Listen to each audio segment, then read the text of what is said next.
vamos a tener en consideración, hay algo que siempre reitera la Suprema Corte en sus recursos extraordinarios, que yo siempre se los digo porque es una frase que se utiliza. Cada causal recursiva soporta el peso de su propia argumentación. ¿Qué significa esto? Que cuando yo recurro, debo identificar claramente por qué recurso voy, si es nulidad, si es inconstitucionalidad o si es inaplicabilidad de ley. Porque si erro en el camino elegido, si identifico mal la causal que me lleva a la revisión extraordinaria, lo que va a hacer la Corte, la Suprema Corte, es rechazar ese recurso extraordinario. ¿Por qué?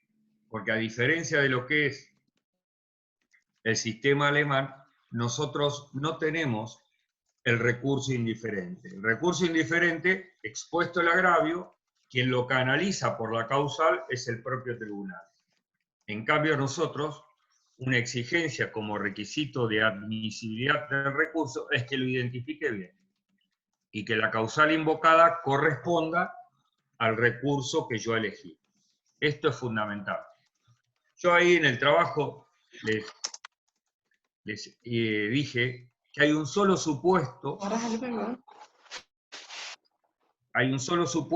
en el cual uno podría decir se aplica este tema del recurso indiferente, y es cuando la Suprema Corte de la Provincia de Buenos Aires, en ciertos supuestos, frente a un recurso de inaplicabilidad de ley, en el análisis que empieza a hacer de este recurso extraordinario, se da cuenta que las deficiencias de la sentencia recurrida son tan malas, son tan notorias, perdón, la sentencia es tan mala que decide decretar la nulidad del pronunciamiento judicial. Yo ahí les cité, también para que ustedes vean, yo los pronunciamientos que yo les cito a ustedes en general, ustedes los pueden buscar perfectamente entrando a la página de la Suprema Corte, donde dice Jurisprudencia Cuba, ustedes ponen el número del pronunciamiento y pueden ver y leer siempre el fallo completo. Esto es importante.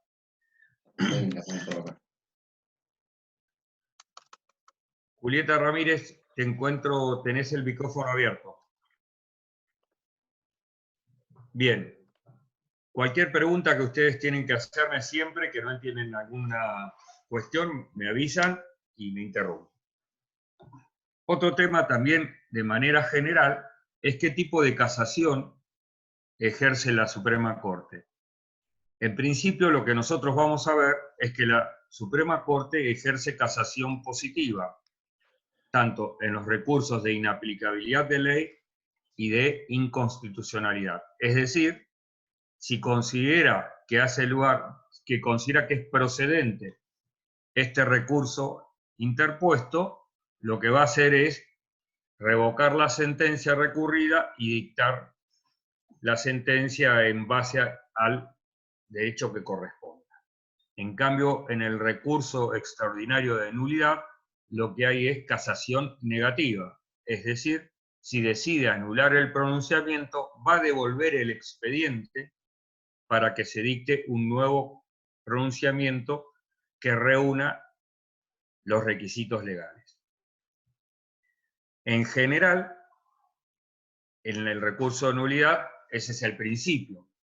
Lo que yo también le cité cuando vamos a ver cuando veamos el recurso extraordinario de nulidad, que excepcionalmente la Suprema Corte, en el recurso extraordinario de nulidad, va a ejercer casación positiva. Y yo le cité dos ejemplos también, que luego lo vamos a analizar, que se trataba, uno era un amparo de salud, donde se anulaba la sentencia porque carecía de fundamentación legal, pero claro, era un amparo de salud donde lo que se estaba era analizando si correspondía o no que la obra social se haga cargo de ciertos medicamentos. Se imaginan que devolver la causa a la vía ordinaria para que vuelva a dictar un nuevo pronunciamiento estaría afectando el mismo derecho que se estaba protegiendo a través del amparo. Y no se olviden que justamente el amparo es para resolver temas donde hay una violación de la Constitución de manera flagrante. Si yo lo devuelvo, estoy desatendiendo el derecho que se está amparando. Por lo tanto, la misma Corte resolvió sobre el fondo del asunto.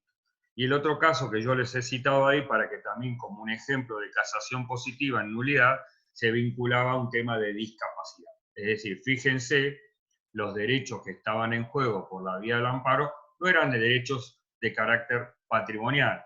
Más que nada había otros tipos de derechos que no admitían demora y que decretar la nulidad y devolver el expediente para que se dicte un nuevo pronunciamiento estaría afectando directamente el derecho que se quería proteger. ¿Hasta acá alguna pregunta sobre lo que hemos visto? ¿Alguna duda sobre los requisitos, sobre lo que hemos visto de manera genérica? Bien. Veamos cuáles son los requisitos de admisibilidad que son común a todos los recursos extraordinarios en la provincia de Buenos Aires. El primero de ellos es que estemos enfrente de una sentencia definitiva, ya sea una sentencia definitiva que resuelva el fondo del asunto o que se expida sobre una cuestión incidental. Es decir, cuando uno habla de sentencia definitiva, vincula el concepto a la cosa juzgada material, no a la cosa juzgada formal. Lo que estamos analizando, si esa sentencia resuelve de manera definitiva o si frente a esa sentencia dictada existen vías hábiles para lograr la reparación del derecho lesionado.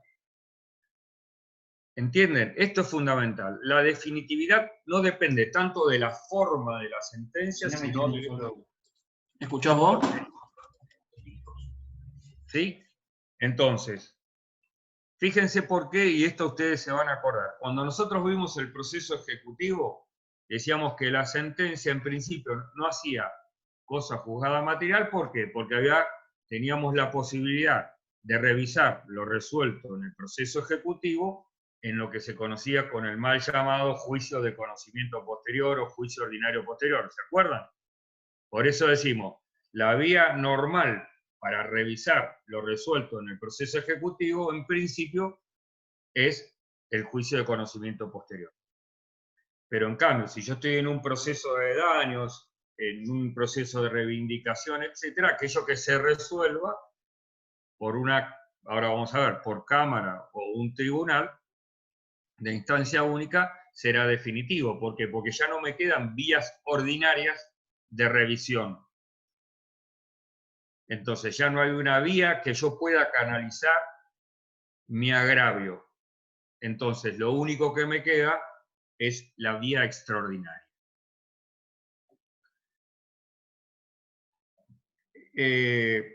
También voy a tener en consideración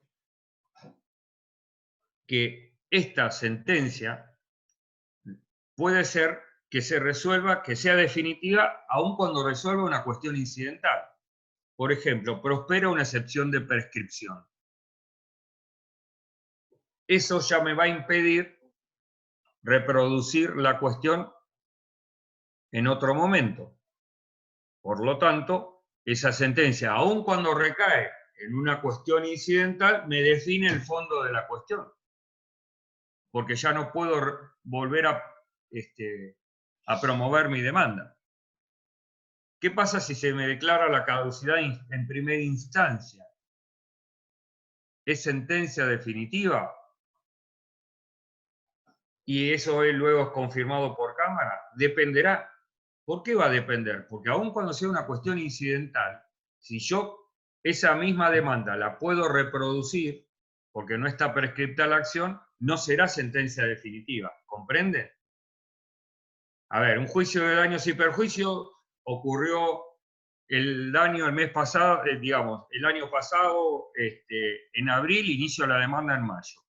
Resulta que promoví la demanda, se contestó la demanda, no moví más la demanda, me intiman a que mueva la demanda, como es ahora, como que yo manifieste mi interés, no contesto y me declaran la caducidad de la instancia.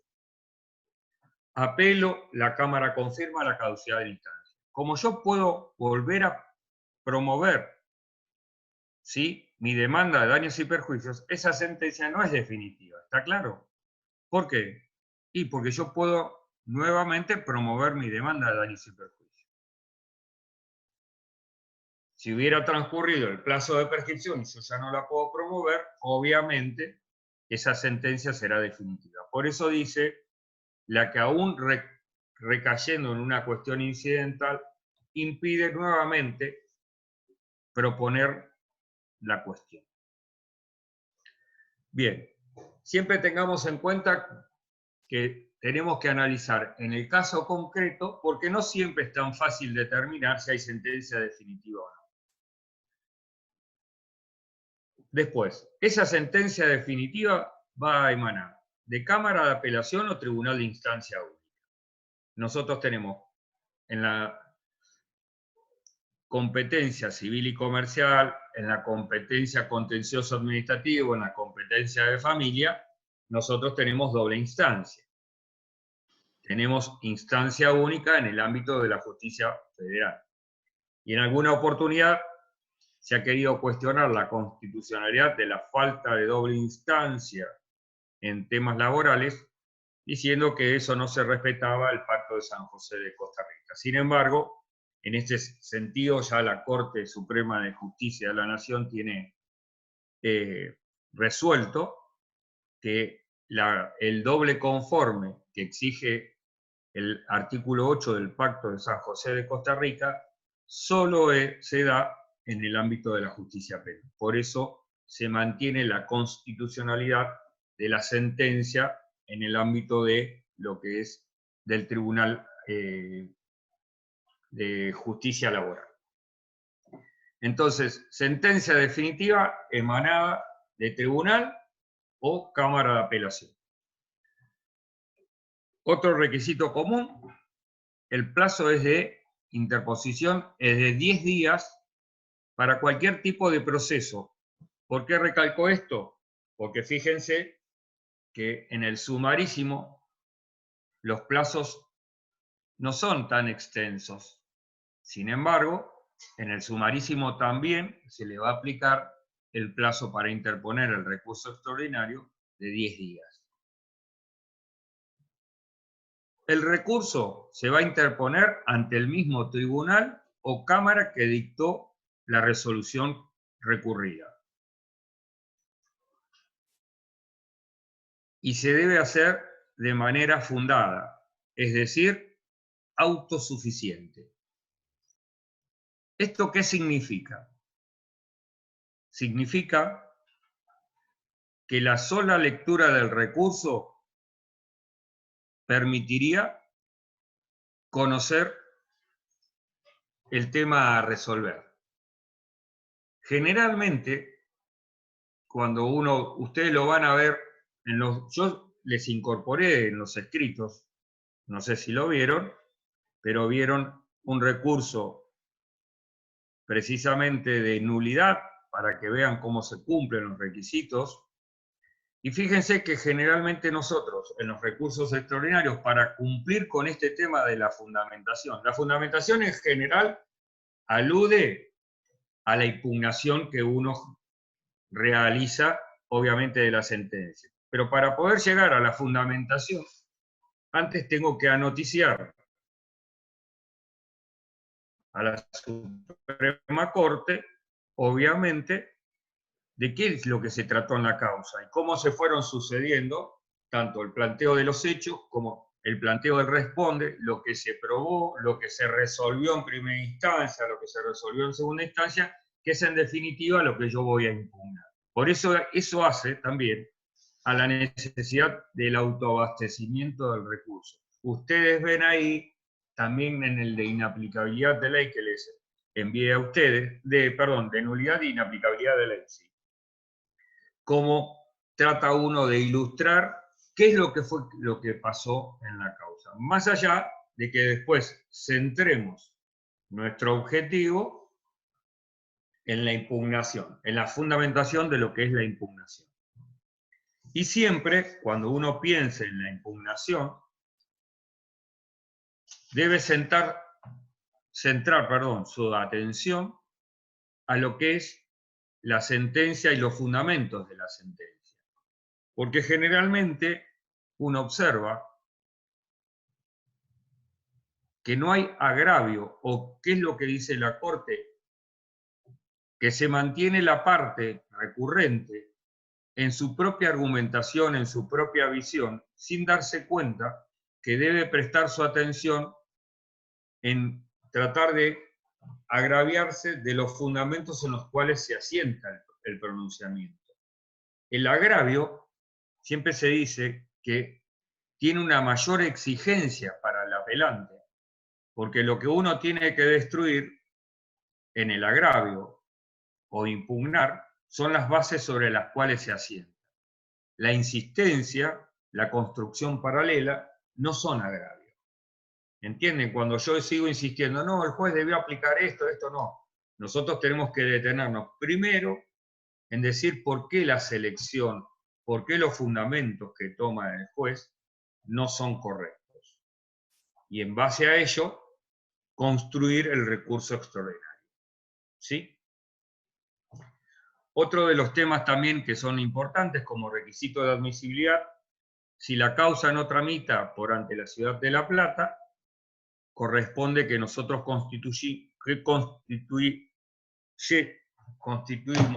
debemos constituir, un domicilio físico en la Ciudad de La Plata. Recuerden igualmente que, obviamente, para notificar ahí, ¿qué es lo que se va a notificar en ese domicilio físico? Solamente la sentencia que en definitiva dicte la Suprema Corte. La sentencia definitiva. ¿Por qué? Porque las restantes resoluciones que correspondan notificar por cédula, como por ejemplo el llamado a presentar la memoria, esa se me va a notificar ¿en dónde? En el domicilio, en el correo electrónico, en el domicilio electrónico. ¿Está claro? Entonces, por eso es importante este domicilio físico bajo apercibimiento, obviamente, que si no lo constituye, a los efectos exclusivamente del recurso extraordinario, me lo van a tener por constituido en los estrados del juzgado. Hoy, con el tema de la pandemia, excepcionalmente, por este tema, las notificaciones en soporte papel, que todavía deben cursarse, se están cursando, aun cuando sean sentencias definitivas, al correo electrónico. Pero esto es de manera excepcional. También, como requisito de admisibilidad, se exige que se acompañe copia. Claro, ustedes saben muy bien que con el tema hoy de la presentación de escritos electrónicos, este tema ya quedó de lado. ¿Por qué? Porque en realidad, cuando yo interpongo el recurso, si lo hago de manera electrónica, no tengo que acompañar copia, porque ya queda cargado el recurso en la MEP. Una vez que si se declara admisible, yo ya lo puedo ver. Y si lo hago por derecho propio, debo subir el escrito dentro de las 24 horas, ¿es verdad? Pero ya el tema de la copia ha quedado muy devaluado. Pero tiene una razón de ser fundamental esta copia, o por lo menos la tenía antes. Fíjense ustedes que en el trámite de este recurso es diferente al recurso extraordinario federal, al del artículo 14 de la Ley 48. ¿Por qué? Porque este recurso extraordinario en la provincia de Buenos Aires no se sustancia. ¿Qué significa esto que no se sustancia? Discúlpenme, chicos, pero dice que hay gente que está esperando para entrar.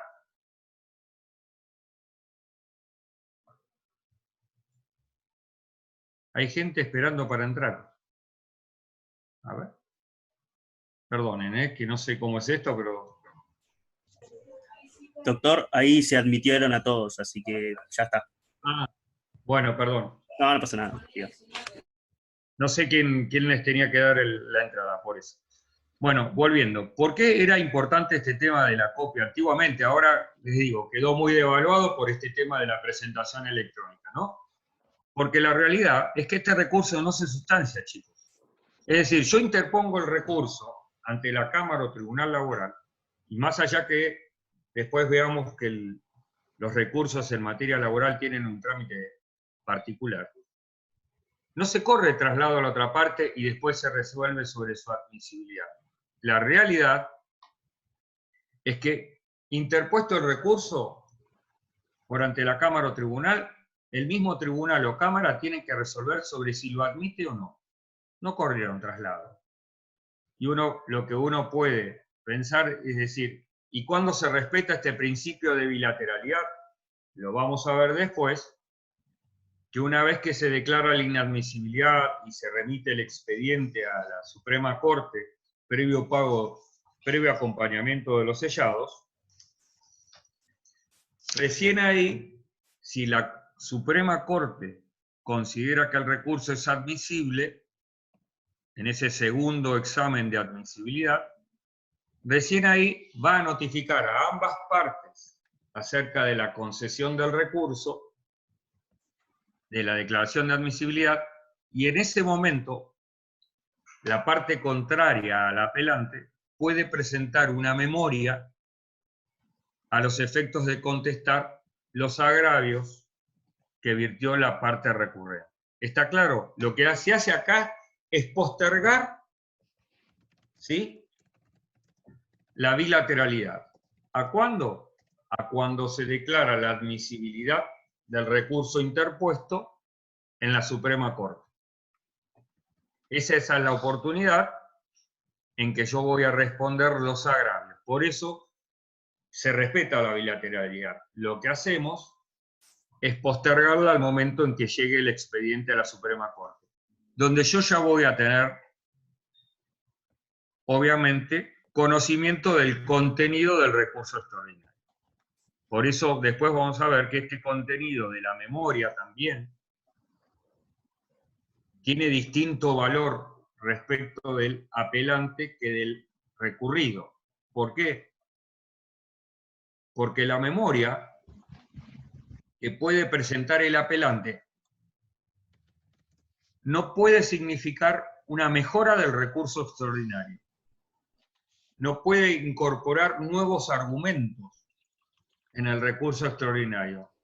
Porque si no, ella no tiene 10 días para recurrir.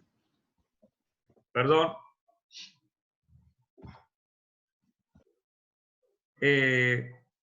Si yo le considero que en la memoria me puede mejorar el recurso, ya no tuvo 10 días para apelar, ¿entienden? Y fundar. Sino que tiene 10 días y después tiene 3 meses hasta que la Suprema Corte dice, sí, bueno, ahora puede presentar su memoria, estuvo durante 3 meses mejorando su recurso, no lo puede hacer. Sí, por eso siempre se dice que esta memoria tiene relevancia para el apelante respecto de un recurso que fue suficientemente fundado. ¿Comprenden? La falta de fundamentación no puede ser suplida en la memoria. ¿Esto para quién? Para el recurrente. En cambio, el recurrido, en esos 10 días, puede rebatir todos los argumentos del recurrente. Vamos a empezar ahora con el análisis del recurso extraordinario de inaplicabilidad de ley, que quizás sea el recurso más rico en cuanto a las posibilidades que nos ofrece. Fíjense ustedes que el mismo está previsto en el artículo 161, inciso 3A, de la Constitución de la Provincia de Buenos Aires. Fíjense también que acá lo que va a decir el mismo recurso dice que conoce y resuelve en grado de apelación, les leo, de la aplicabilidad de la ley en que los tribunales de justicia en última instancia funden su sentencia sobre la cuestión que por ella deciden, y agrega sobre el final con las restricciones que las leyes de procedimiento establezcan esta clase de recursos. ¿Por qué recalco esta última parte de este inciso A? Porque precisamente este recurso tiene condicionamientos que son propios y que no son comunes. Son dos requisitos de admisibilidad que no están ni en el recurso de inconstitucionalidad ni en el recurso de nulidad. Este recurso extraordinario, como vamos a ver, tiene un requisito de admisibilidad que está constituido por el monto del agravio, es decir, no cualquier causa va a llegar a la Suprema Corte, sino aquella que tenga una determinada entidad económica, por eso hablamos de monto del agravio, y además otra exigencia que es muy importante, que es aquel que recurra a la Suprema Corte deberá además pagar una suma de dinero, como dice el artículo 280, del 10% del monto del agravio, que nunca será inferior a 100 ius ni superior a 500 ius. Pero vamos primero a analizar cuál es la función que tiene este recurso. Y en primer lugar, nosotros decimos que la primera función que tiene este recurso es la de revisar la aplicación de la ley que hacen los tribunales. Es decir, que cuando los tribunales aplican el derecho, deben, de acuerdo a la opinión de la ley, aplicar la norma correcta a los hechos debatidos en la causa. Esta función se llama nomofiláctica. Entonces, la función nomofiláctica va a custodiar la correcta aplicación de la ley por los tribunales. La segunda función que generalmente se les atribuye a los tribunales superiores, es la función uniformadora, es decir, la que se conoce con el nombre de fijar la doctrina legal. ¿Qué es la doctrina legal? La doctrina legal hace a la interpretación de una norma de derecho común, estableciendo su correcta interpretación y alcance. Esta función es muy importante en la Suprema Corte de la Provincia de Buenos Aires. ¿Por qué? Porque esta función lo que trata de dar es seguridad jurídica para saber cuál es el alcance que debe darse a una determinada relación jurídica. Yo les cité a ustedes como un ejemplo un fallo del año pasado, donde se resolvió un problema que dentro de la provincia de Buenos Aires tenía tres soluciones distintas, que era el tema del pagaré de consumo. ¿Se acuerdan? El pagaré de consumo tenía un problema. ¿Cuál era? Que unos tribunales decían, bueno, a ver, ¿quién ejecuta? Ejecuta el banco francés. ¿Y qué se trata? De un pagaré. ¿Y ese pagaré de cuánta plata es? Y de 30.000 pesos. Entonces nosotros suponemos que esto es una relación de consumo, decía unos tribunales. Andrea le pasó el gato por adelante. Se ríe.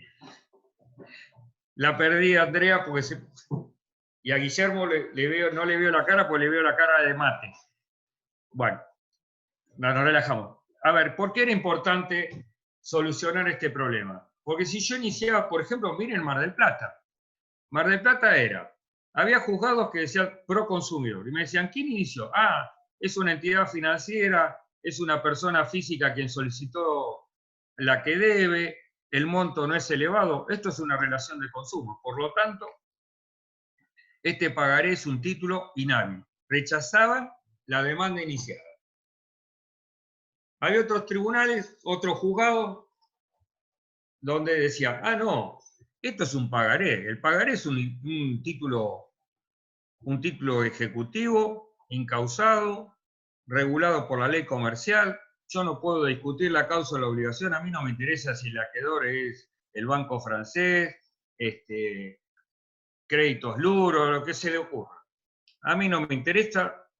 Como no puedo discutir la causa o la obligación, adelante la ejecución.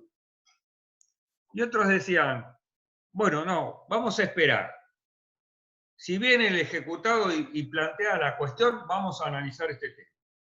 ¿Se imaginan ustedes como profesionales? Venía alguien y decía, bueno, tengo que ejecutar este pagaré. Y bueno, ojalá me toque este juzgado, porque si me toca el juzgado de casas, que está loco, no, esto lo borramos esto de la grabación, si me toca el juzgado de casas o me toca el juzgado tal, esta demanda me la van a rechazar. ¿Qué hago? Entonces, ¿qué seguridad jurídica tenía su cliente? ¿Qué le podía decir yo al cliente si no sabía cómo iba a reaccionar? Y la reacción dependía del juzgado que me tocaba. Y después iba a la Cámara y era diferente el criterio de la sala tercera, de la sala segunda y de la sala primera. Entonces, esto que se pasaba en Mar del Plata pasaba en toda la provincia. Por eso, cuando yo les decía este tema de la seguridad jurídica y lo importante de una interpretación frente a una situación particular, es que teníamos para un mismo problema 3 soluciones diferentes. Y esto generaba una incertidumbre a nivel jurídico en la provincia de Buenos Aires. ¿Qué hizo la Suprema Corte? Tomó un caso y dijo, bueno, acá tenemos que acabar con este problema.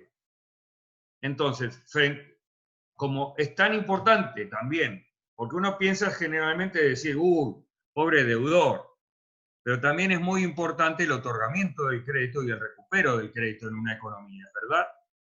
Entonces, frente a ese tipo de situación, ¿qué hizo la Corte? Dijo, bueno, frente a este tipo de situaciones, este pagaré va a andar.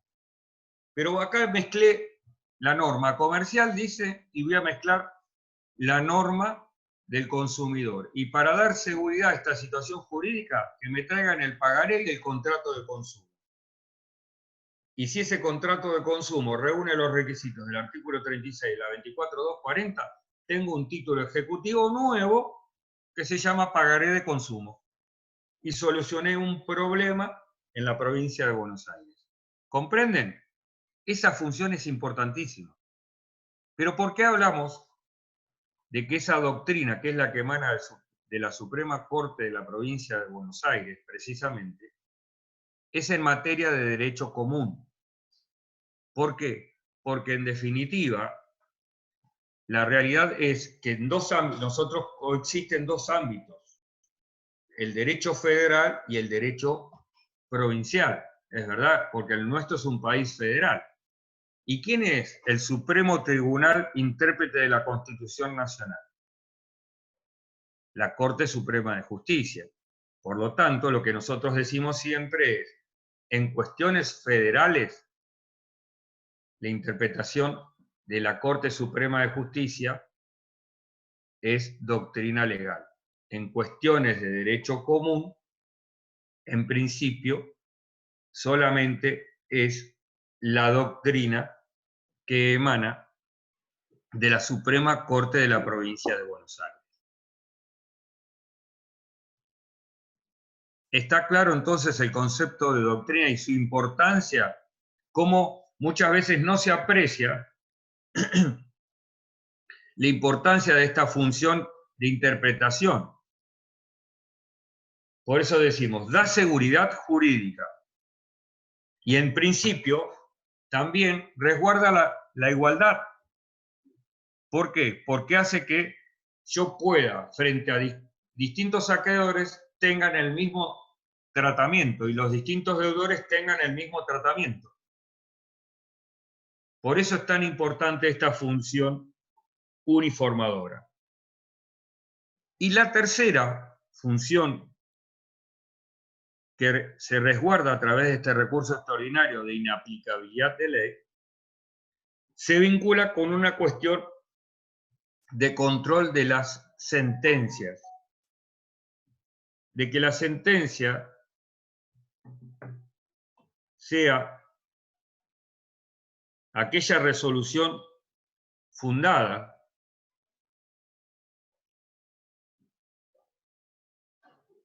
y que tenga correlación con los hechos analizados y probados dentro de la causa. Acá lo que se resguarda es el debido proceso del artículo 18 de la Constitución Nacional, 15 de la Constitución de la Provincia de Buenos Aires, 8 del Pacto de San José de Costa Rica. Y acá lo que se trata es de que la sentencia que se dicte sea una sentencia razonada, fundada en los hechos, y esto se hace a través de lo que se llama la doctrina del absurdo o de la doctrina de la arbitrariedad.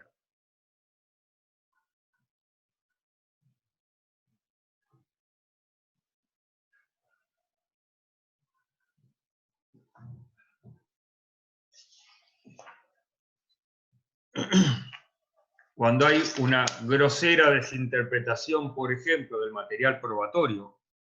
Yo hace poco contaba en la clase de procesal, que estoy dando el mismo tema, un tema particular que en este momento tengo sometido a un recurso extraordinario, donde yo, en una condena laboral, Guillermo seguramente la conoce porque él trabaja en la bancaria, así que siempre nos vemos en los procesos laborales en los cuales estoy como abogado de una entidad financiera. Y resulta que me condenan a mi cliente por daño moral. Y fíjense que justamente dice que el daño moral queda probado porque aparece reconocido en la pericia psicológica. Entonces, cuando me pongo a leer la pericia psicológica dice que la causa del daño es el accidente automovilístico. ¿Escucharon bien? La causa del daño psicológico es un accidente automovilístico. Evidentemente, no sé si el perito copió y pegó una pericia vieja, pero lo cierto es que justamente la apoyatura de la condena era la pericia psicológica que decía que la causa del daño era un hecho que no era debatido en la causa. Fíjense ustedes si eso no es una grosera desinterpretación del material probatorio.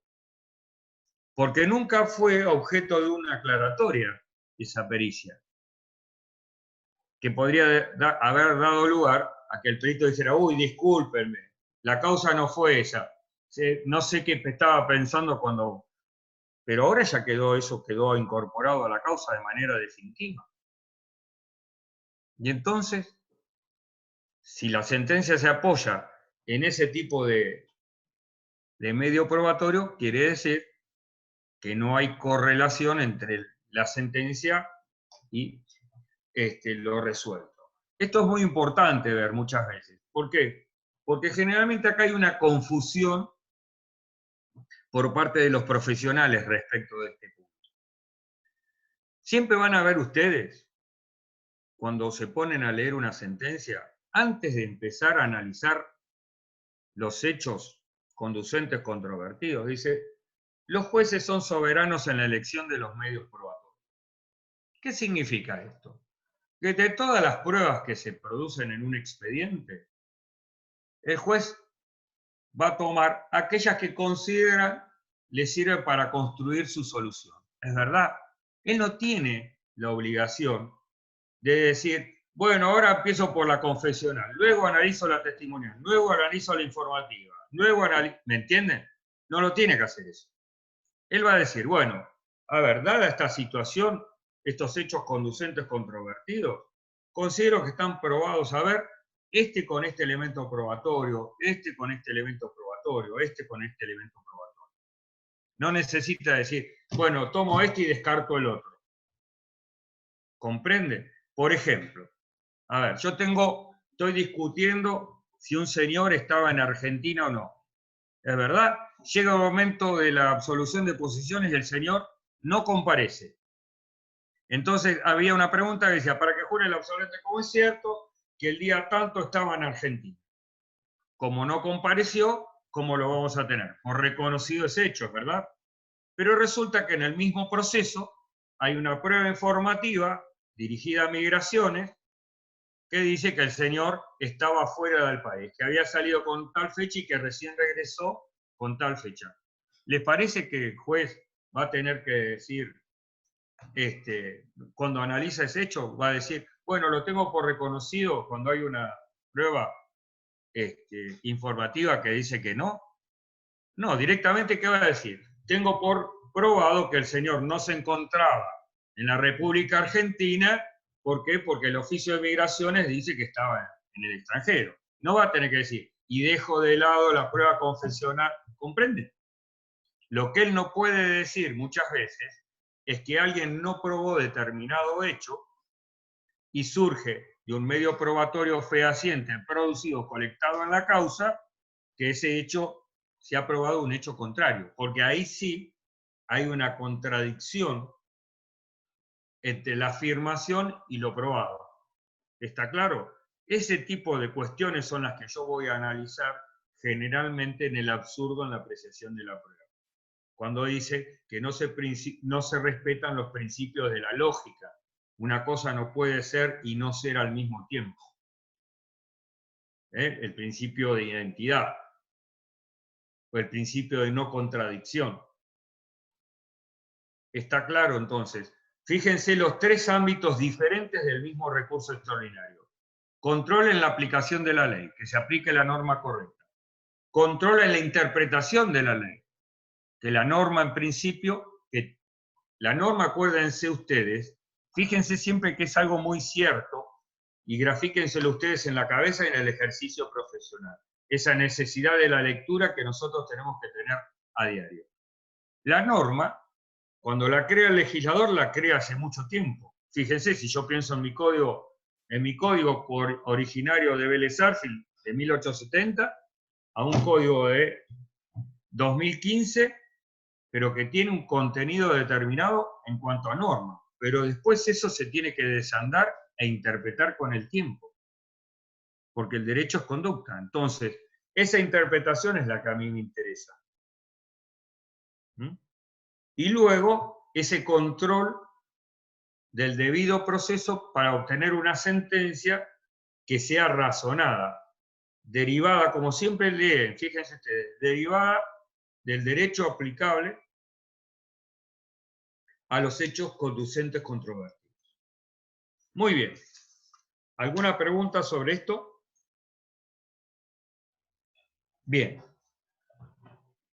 En materia de requisitos de admisibilidad, ya los vimos, sentencia definitiva dictada por tribunal colegiado Cámara, plazo 10 días, el plazo corre siempre individualmente para cada una de las partes, constitución de domicilio en La Plata, se interpone por escrito, fundado y con copia, el recurso se debe bastar hacia sí mismo, y vamos a analizar los requisitos propios. 1. El monto mínimo del agravio. Nosotros dijimos que este monto mínimo del agravio son 500 ius.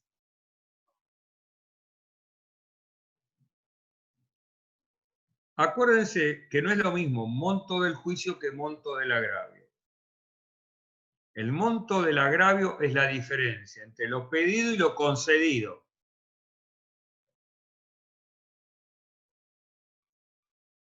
¿Qué quiero decir con esto? Supongamos que yo reclamo un determinado capital con más una tasa de interés que, para el ejemplo, le vamos a decir, es la tasa de interés activa en operaciones que nosotros decimos que la más cara es la del acuerdo, el acuerdo en cuenta corriente sin acuerdo, lo que llama el adelanto transitorio en cuenta corriente, que es la tasa más cara. Y el juez, Antonella, perdón, voy a responder a Antonella. Antonella, el monto mínimo del agravio para recurrir es de 500 IUS. El monto mínimo de 100 IUS es el depósito, no confundamos. Vamos al monto mínimo del agravio, 500 IUS. Entonces, ¿cómo se mide el agravio? Entre lo pedido y lo concedido. El ejemplo que les daba, yo reclamé tasa activa en descubierto en cuenta corriente, la más cara. Y el juzgado dice, no, es tasa pasiva VIP. La tasa pasiva VIP es la de cuando uno coloca dinero por vía web y no por ventanilla, a plazo fijo. ¿Cuál va a ser el monto del agravio? Si yo tengo que decir si condenaron a esa tasa que es más baja, tendré que calcular el monto de capital, le calculo los intereses en base a la tasa que yo quería y en base a la tasa que fue aplicada por la sentencia. La diferencia entre la tasa activa que yo pedí y la tasa pasiva que fijó el juzgado es el monto del agravio. Y ese monto del agravio siempre tiene que ser superior a 500 IUS, que es una pauta que se utiliza, acuérdense, el valor del IUS de honorarios profesionales lo establece la Suprema Corte de la Provincia de Buenos Aires, que hoy el artículo 9 de la Ley 14.967 lo incrementó, porque ahora ya no toma el juez de primera instancia, sino que toma un juez con 15 años de antigüedad, con lo cual el valor del monto del agravio, yo creo que les hice por ahí el cálculo, daba en este momento unos 900.000 pesos, 935.000 pesos. Ahora bien, este monto mínimo del agravio, obviamente, no lo voy a tener cuando esté en presencia de un proceso que tiene monto indeterminado. En los procesos que tienen monto indeterminado, no va a existir esta exigencia.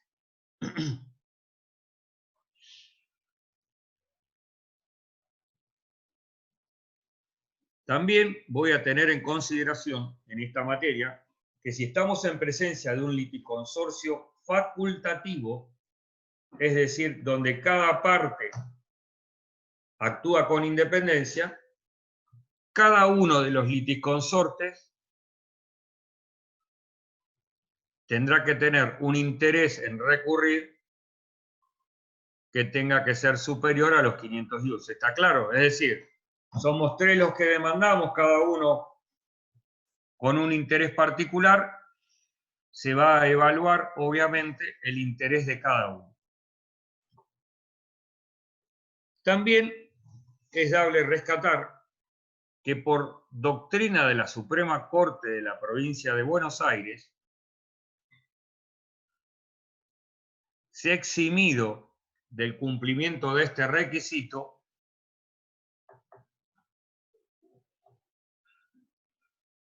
en materia de alimentos en la relación paterno-filial, y también, yo le cité ahí otro ejemplo, cuando quien reclama es una persona con discapacidad.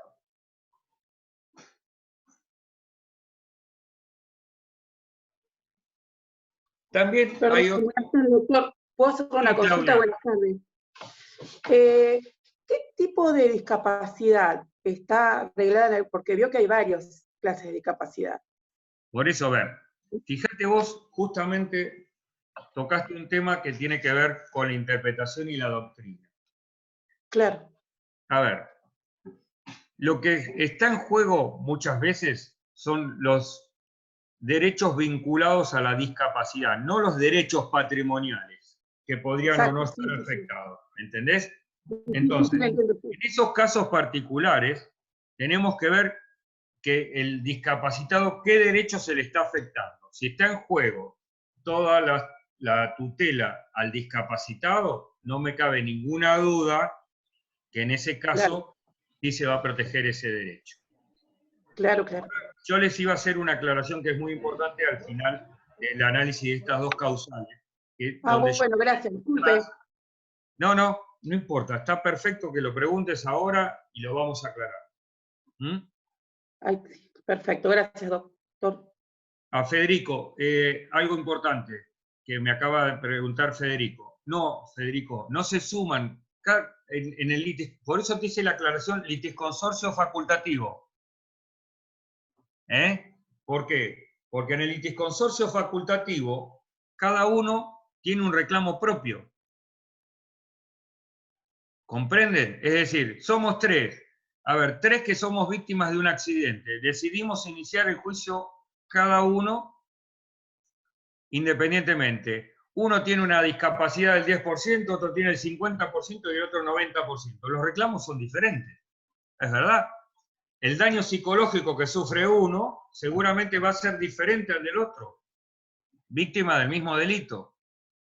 Entonces, por eso te estoy recalcando el litisconsorcio facultativo.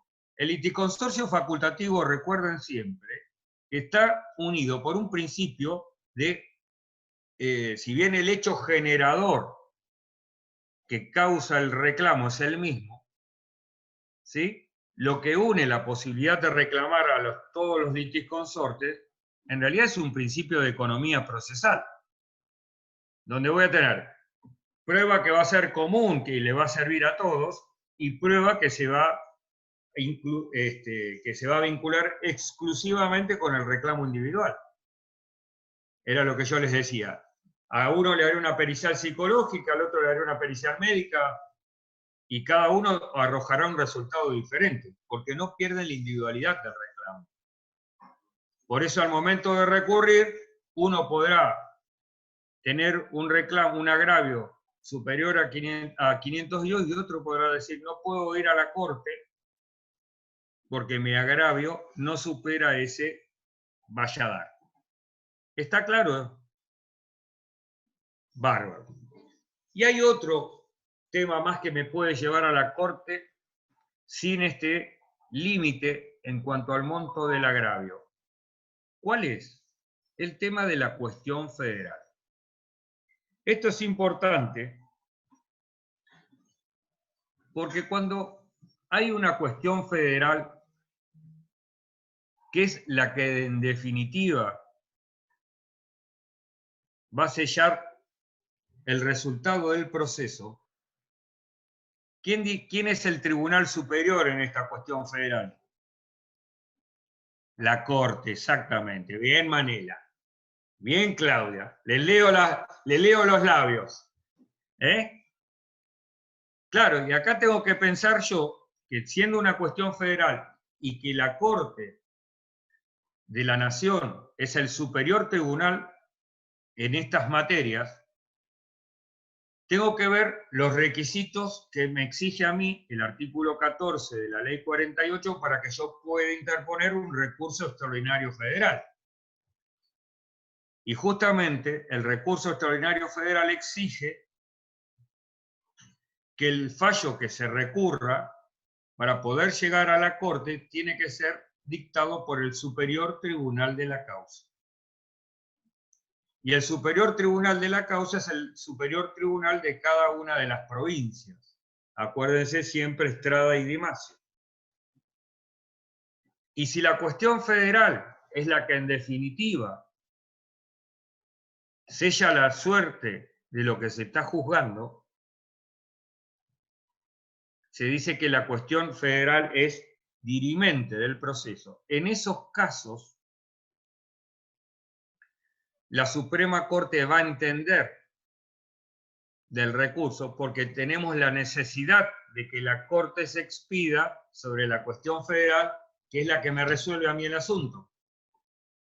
Para que tengan ustedes una idea, pensando en algo que ocurrió, capaz que ustedes eran chicos, pero seguramente lo habrán escuchado. En el año 2002, a nosotros se especificaron todas las obligaciones en moneda extranjera, por ley nacional, por ley federal. La 25, el primero fue el decreto 214 del año 2002, del día de mi cumpleaños, siempre lo digo para si se acuerdan ustedes, el 3 de febrero. Y el decreto especificó todas las obligaciones en moneda extranjera. ¿Qué pasó? Empezaron a haber todos los problemas. ¿Por qué? Porque todos los acreedores querían cobrar en dólares y todos los deudores querían pagar en pesos, unos vivos bárbaros, ¿no? Si yo pagaba en dólares, el dólar no valía, como me decía la ley, $1, $1, sino que en ese momento el dólar empezó a valer 4 pesos. Entonces, claro, el deudor decía, no, yo pago como dice la ley, 1.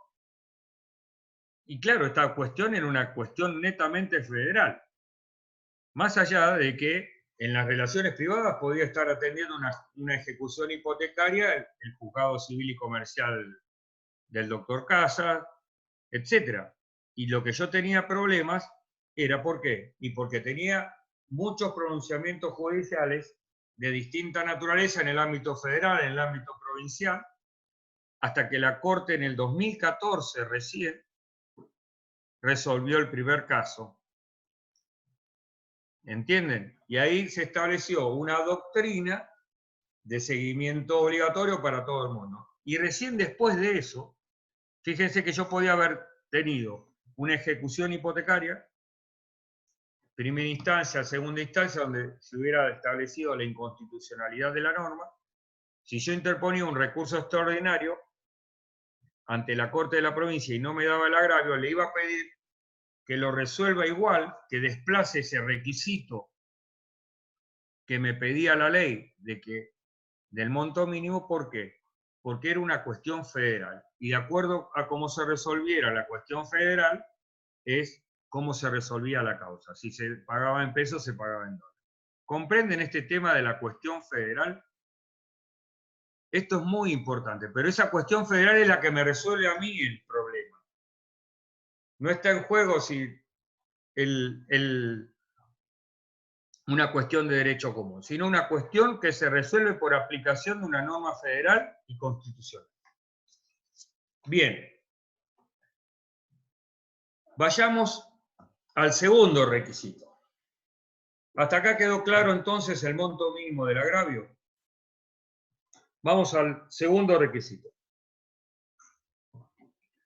Y es la exigencia de un depósito previo. ¿Qué es esto del depósito previo? El depósito previo es una carga para el recurrente. ¿Por qué es importante establecer su naturaleza? Porque esta carga se pierde, como dice la ley, como dice los fallos de la Suprema Corte de la provincia de Buenos Aires, se pierde para aquel litigante que no tiene razón. Esto es importante porque no es una tasa, es una carga procesal. Esa es la naturaleza jurídica del depósito previo. ¿Y cuál es el monto del depósito previo? En principio, el depósito previo es el 10% del monto del agravio. Pero nunca puede ser inferior a 100 ius ni superior a 500 ius.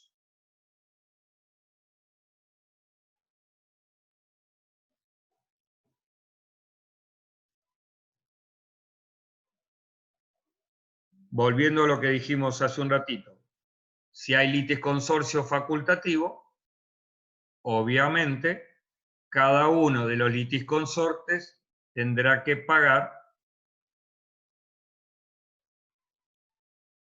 cada uno tiene que hacer su depósito previo.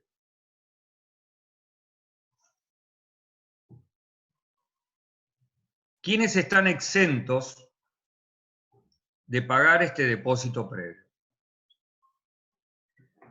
El Ministerio Público, nos dice el artículo 280.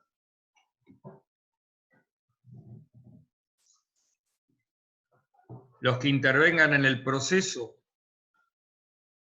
por un nombramiento de oficio o por razón de un cargo público. Yo ahí les cité varios fallos donde la Corte interpreta que no va a tener que pagar ni la AFIP ni la DGI, AFIP-DGI, ni el Banco de la Provincia de Buenos Aires, ni la Dirección General de Rentas, ni los municipios. Alguna vez se planteó respecto del recurso interpuesto por honorarios contra quien fue designado perito, diciendo, a mí me nombraron por un cargo público. Le dijeron, no, ese no es el nombramiento por un cargo público. Usted se inscribió como perito y desarrolló un trabajo por el cual va a cobrar honorarios y como tal, si tiene un agravio superior a los 500 IUs, tiene que pagar. ¿Comprenden? Y en tercer caso es el que goza del beneficio de litigar sin gastos. Y en materia de beneficio de litigar sin gastos, la Corte en este tema mutó. ¿Por qué? Porque hasta el año 2002 se exigía que el beneficio de litigar sin gastos debía estar otorgado al momento de interponerse el recurso extraordinario ante la Suprema Corte. A partir del año 2002 se admite que este beneficio de litigar sin gastos sea solicitado antes de la interposición del recurso y en el caso de que no esté culminado, se va a otorgar un plazo de 3 meses a los fines de que se culmine el mismo. Lo que sí es importante es que se interponga con anterioridad a la interposición del recurso. ¿Por qué? Porque al momento de interponer el recurso, yo le digo a la Cámara de Apelación, estimada Cámara, respecto del depósito previo, le informo que he promovido el incidente de beneficio a litigar sin gastos por ante primera instancia y le solicito me conceda un plazo de 3 meses a los efectos de su culminación. Obviamente, yo lo que hago es, cada petición que efectúe en el beneficio de litigar sin gastos, la voy a hacer con habilitación de día y hora inhábil. Obviamente, ¿por qué? Porque tengo 3 meses para obtener una sentencia en ese incidente que me conceda el recurso. Lo que es importante es tener en cuenta que basta con que me lo otorgue de primera instancia, aunque no esté firme. ¿Saben por qué? Porque como el recurso, la apelación contra la sentencia que concede el recurso se concede con efecto devolutivo, quiere decir que una vez que me lo otorgaron, ya está funcionando de manera plena. También voy a tener en consideración que ese recurso, ¿se acuerdan? El beneficio de litigar sin gastos me lo pueden otorgar de manera total o parcial. Y hay veces, cuando se otorga de manera parcial, puede ser que me lo otorguen en un porcentual o me indiquen qué gastos me eximen. Yo hace poco estoy interviniendo en un expediente donde se le concedió al solo efecto de que no tributen, es que se interpuso para poder interponer el recurso extraordinario ante la Suprema Corte. Y solamente se le eximió del pago a 2 de los litisconsortes, no a los 3, se le eximió del pago de ellos de esta carga procesal. ¿Sí? Y si se concedió en un porcentual, supongamos que a mí me lo concedan en un 50%, la realidad es que solamente voy a tener que depositar el 50% del depósito exigido por ley. ¿Quiénes más están eximidos de pagar este depósito previo? Por un lado, los quebrados, no los concursados, los quebrados. ¿Por qué? Ahí yo les explico claramente que el quebrado está desapoderado de sus bienes, por lo tanto, está en imposibilidad. Justamente, perdón, yo les había mandado un recurso de queja que tenía que ver con un tema de recurso extraordinario denegado. ¿Mm? También lo que vimos hoy, el tema de alimentos. Claro, ¿se imaginan que pensar en que un alimento, un juicio de alimentos, sea tratado por la vía extraordinaria es imposible? Perdón. Declarar, en realidad el término correcto, Micaela me pregunta, Beacaba, ¿qué diferencia hay entre desechar o declarar? En realidad, declarar desierto en un recurso es porque no se cumple un requisito de admisibilidad. ¿Mm? Por eso decimos, se declara desierto el recurso. Bien. En el caso de los alimentos y el menor en la relación paterno-filial, ¿por qué? Porque siempre se decía que a los efectos de calcular el monto del juicio, en el juicio de alimentos, había que tomar en consideración el valor del monto del alimento que se pretendía, menos el monto concedido multiplicado por 24. O sea, yo reclamé un alimento de 10.000, me concedieron 5.000, el agravio era 5.000 por 24. Era imposible llegar en materia de alimentos a un recurso extraordinario. Por eso se abrió esto a partir de la Convención de los Derechos del Niño, y de sus normas, y por supuesto de la 26.061 y de la ley en provincia, se dijo que no era un requisito que se cumpla. Lo mismo en materia de discapacidad, lo que vimos hoy, Claudia. Y en materia de derecho de consumo, también hubo una evolución en esta materia, porque en principio la Suprema Corte había rechazado la invocación en las causas de consumo, pero luego cambia su criterio y la Suprema Corte decidió decir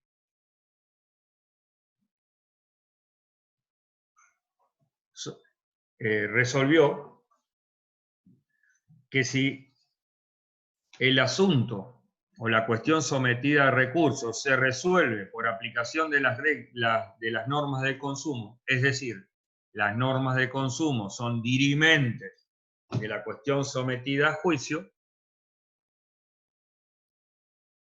entonces el consumidor está eximido de cumplir con esta carga.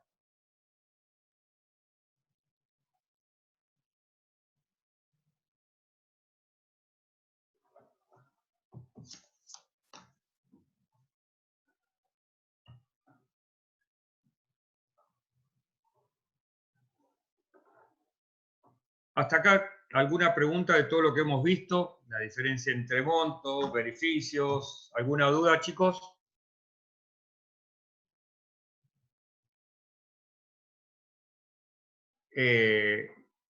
Para la doctora Panoni me dice, si el litisconsorcio es necesario, hay un solo interés. Hay un solo interés, por lo tanto se paga una sola vez. Obviamente que se tienen que dar los requisitos, porque además la suerte está atada en todos. ¿Entendieron eso? Es decir, en el litisconsorcio necesario hay una sola acción que estamos discutiendo. En el caso de los alimentos Manela, sí, claro, estamos hablando donde se involucran los intereses de un menor. Habría que ver, supongamos, que también tenga una situación de alimentos donde haya un discapacitado, no me importa si es menor o no. ¿Comprendés? Entonces, tenemos que ver y analizar el caso concreto. Por eso decimos En principio, la Corte lo resolvió en ese tema, pero vos tenés que analizar los fundamentos jurídicos por los cuales, donde empieza a citar las convenciones, y ahí decís, bueno, mi caso puede llegar a ser una persona mayor, puedo pensar en las reglas de Brasil y ahora en la Convención de los Adultos Mayores, la 27360, entonces entramos a mirar cuáles son las normas tuitivas del derecho y ahí vos vas a decir, ¿queda desplazado o no esta exigencia que aparece dentro del Código Procesal? ¿Mm? Bien.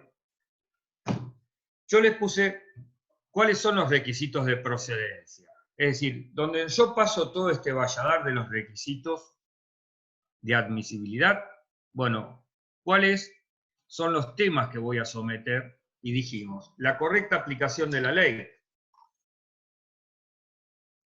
Acá lo que tenemos que rebatir o impugnar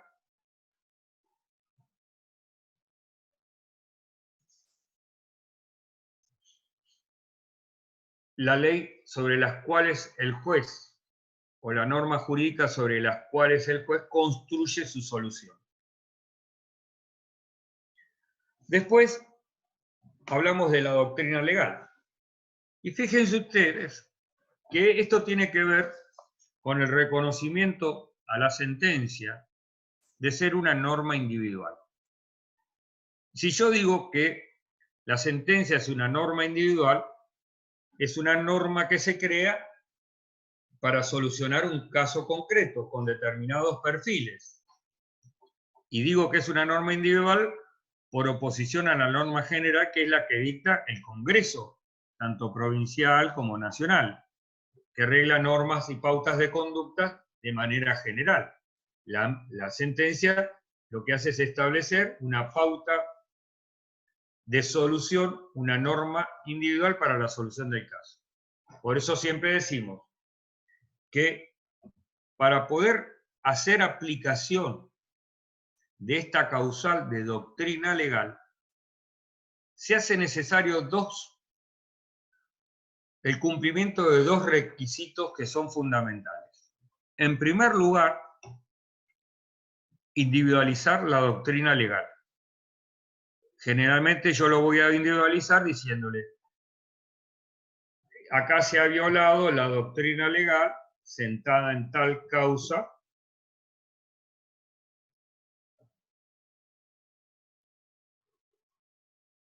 individualizo el pronunciamiento judicial.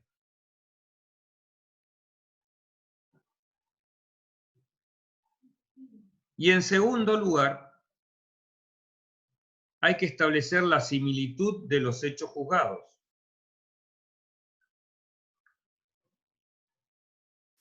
Y esto también es fundamental, porque como yo les reiteré, les recalqué, mejor dicho, esto se vincula con el ser de la norma individual. Para que yo pueda aplicar esta solución particular, a mi caso, que ya se dio, tienen que tratarse de los mismos hechos juzgados o similares.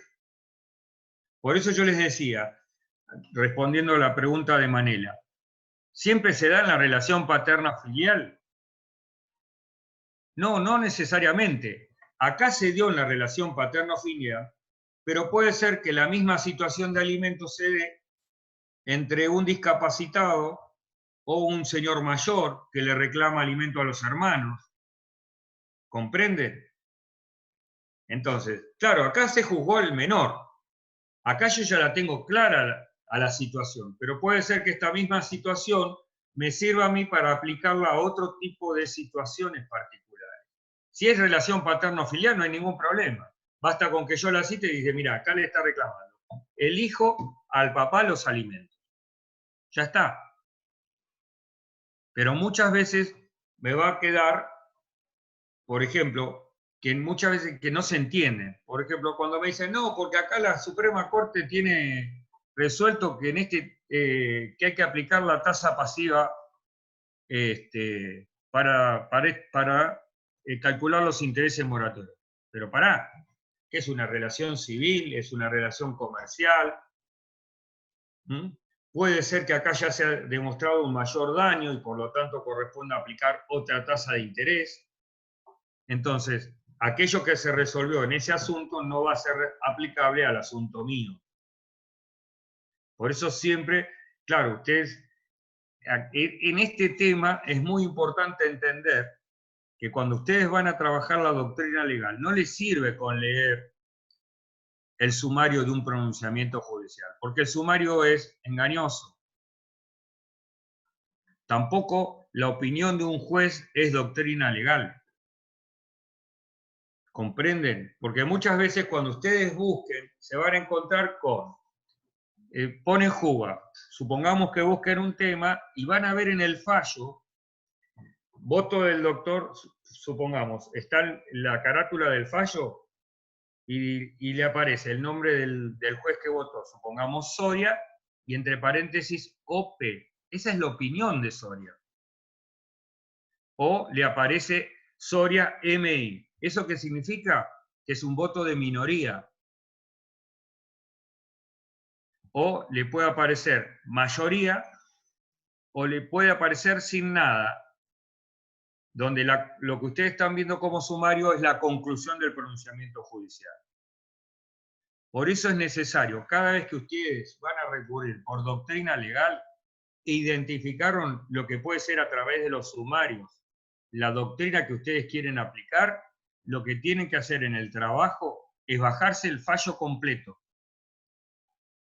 ¿Comprenden? Porque eso es donde les va a decir a ustedes y les va a mostrar a ustedes si la causa suya es similar a la que fue en su momento resuelta. Esto es fundamental. Hoy yo, por ejemplo, si ustedes entran a las novedades, pueden observar, por ejemplo, hay un fallo que hoy lo leí a la mañana, que trabaja en un tema de una indemnización laboral. Y es interesante leerlo para ver que muchas veces la mayoría se construye de una manera que no parece muy articulada, porque dice, yo opino como el doctor Soria en los puntos 1, 3, 4, y voto por la afirmativa. Quiere decir que hay una parte del voto que no se comparte. ¿Comprenden? Entonces, por eso es tan importante que ustedes lean, una vez que tienen más o menos identificado para el lado que ustedes quieren ir, siempre la necesidad de leer el fallo completo. ¿Por qué? Porque en los votos pueden haber diferencias y lo que se comparte como mayoría no es precisamente lo que a ustedes les aparece como una opinión personal.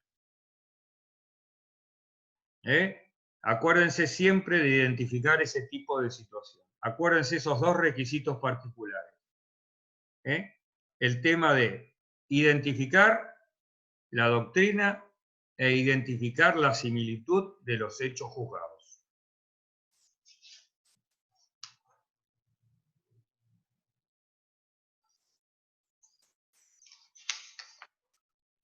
¿Qué más tenemos por acá?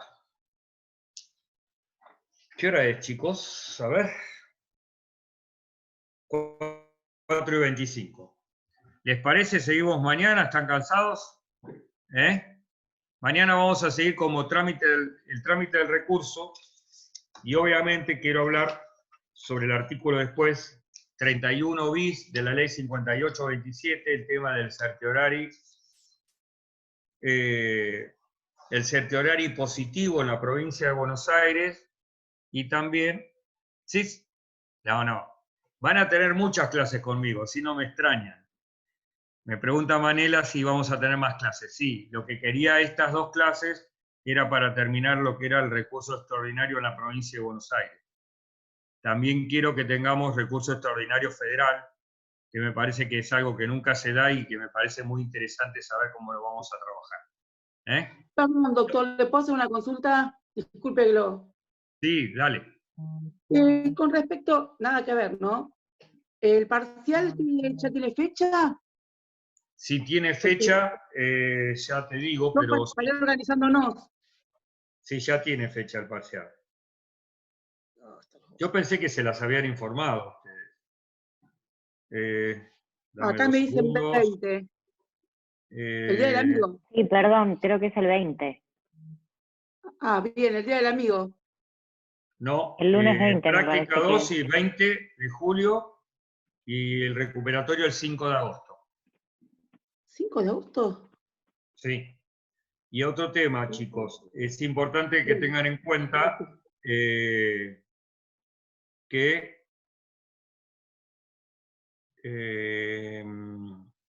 vamos a tener, todos los temas entran, faltan temas subir, ya se los estoy reclamando a los profesores, obviamente, que son el tema de, creo que no se subió todavía el tema de alimentos, y no se subió, no se completó el tema de propiedad horizontal, y después quiero hablar yo el tema de alimentos está subido, me dice Micaela.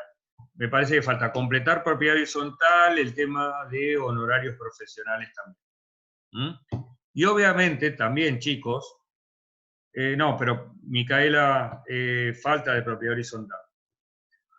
Tengan siempre presente que vayan leyendo lo que les mandamos. Es fundamental para que ustedes puedan, por lo menos, o seguir la clase, que por supuesto que uno trata de agregarle cosas que por ahí, para no volverlos tan locos, todo lo que, por ejemplo, lo que yo subo es toda elaboración propia, no estoy transcribiendo cosas de los libros. Trato que sea toda elaboración propia y de la forma más simple para que ustedes lo capten. Sucesiones entró también y falta el tema alimentos, Evelyn. Perdón, honorarios. ¿Está? Pero bueno, y que si tienen preguntas me las hagan por el foro, si tienen algún tema en particular que no les quedó claro, que yo les pueda subir material sobre ese tema particular. Para eso nos podemos comunicar, está abierto el canal y yo los estoy mirando siempre. Y apenas puedo se los contesto. Nos vemos mañana a las 3 de la tarde, chicos. Gracias.